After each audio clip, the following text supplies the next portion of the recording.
안녕하세요. 월요나가입니다. 요즘 여름철이라 벌이 많이 날아다니죠. 그래서 벌에 쏘였을 때 어떻게 치료를 해야 되는지에 대해서 이야기를 하려고 합니다.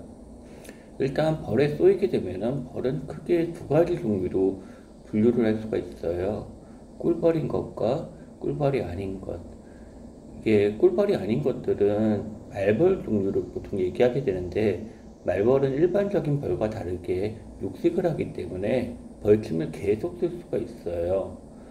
그래서 이제 벌이 쏘인다고 하더라도 그 쏘인 흔적만 보이지 이물질이 보이지 않는 경우고, 이제 꿀벌 같은 경우가 문제가 될 수 있죠. 또 꿀벌은 자신의 생명을 걸고 하기 때문에 이걸 갖다가 그 쏘이게 되면은 벌의 몸통, 꼬리 부분에 있는 것들이 같이 달려서 쏘이게 됩니다. 사실 꿀벌은 사람을 잘 쏘지 않아요. 왜냐면 자기 생명하고 바꾸는 거기 때문에 정말 자기네 종족이 위험이 되지 않는 한은 사람을 쏘는 경우가 드물죠. 문제는 이제 말벌인 경우인데, 말벌 같은 경우는 여러 번을 쏘게 되죠.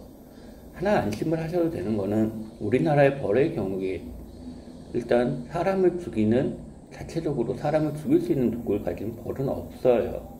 그래서 여러 대를 쏘인다고 해서, 벌이 쏘였다고 해서 그 이유만으로 돌아갈 경우는 별로 없다는 겁니다. 다만 너무 많이 쏘이게 되면은 이것도 문제가 될 수는 있겠죠.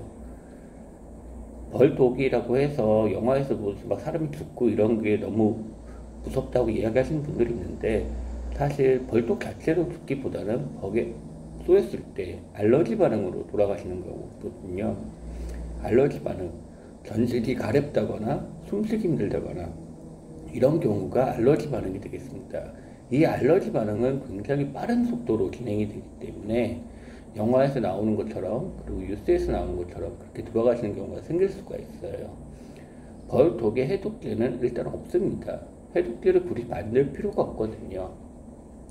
벌에 쏘였을 때 일단 본인의 벌이 쏘인 부분이 아닌 다른 부분들이 전신적으로 가려운다거나, 팔을 쏘였는데 목이 가려운다거나 얼굴이 붓는다거나 이러면은 바로 응급실로 가야 됩니다. 그게 알러지 반응인 거거든요.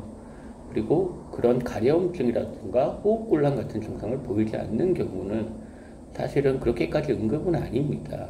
다만 말벌 같은 경우에 침 속에 약간의 독, 자기들이 사냥을 하기 위한 독이 있는데, 이게 염증을 잘 일으켜요. 흔히 얘기하는 균들. 그래서 곰거나 이런 경우가 많이 생기고, 마치 주사를 맞았을 때, 예방접종을 맞았던 것처럼 팅팅 부으면서 이제 아픈 경우들이 생기죠. 이 통증은 며칠이 지나야 됩니다. 아까 말씀드렸다시피 해독제가 없기 때문에 그냥 시간이 지나면 자연적으로 치유가 되는 거예요. 그래서 크게 무서울 건 없고, 염증 생기는 걸 주의해야 되고요. 하나 앞에 말씀드린 꿀벌 같은 경우에 이제 몸이 남아있기 때문에, 이런 경우 그냥 손으로 잡아서 빼려고 하다가는 그 몸에 남아있는 그 침에 달린 독 부분이 사람 몸에 주입이 더 돼서 알러지 반응을 보다 유발시킬 수 있죠. 덜렁덜렁 거리는 게 좀 무섭고 할 수 있더라도, 본인이 뭐 카드나 이런 걸로 해서 밀어서 살짝 제거할 수 있는 수준이 아니라면은 병원에서 제거를 받는 것이 좋습니다. 여름철 휴가지에서 벌에 쏘여서 오시는 분들이 많은데, 벌이 보이면 일단 피하시는 게 좋아요. 잘 피하시고 벌 쏘임 없이 건강한 여름 휴가 되시기 바랍니다. 이상입니다.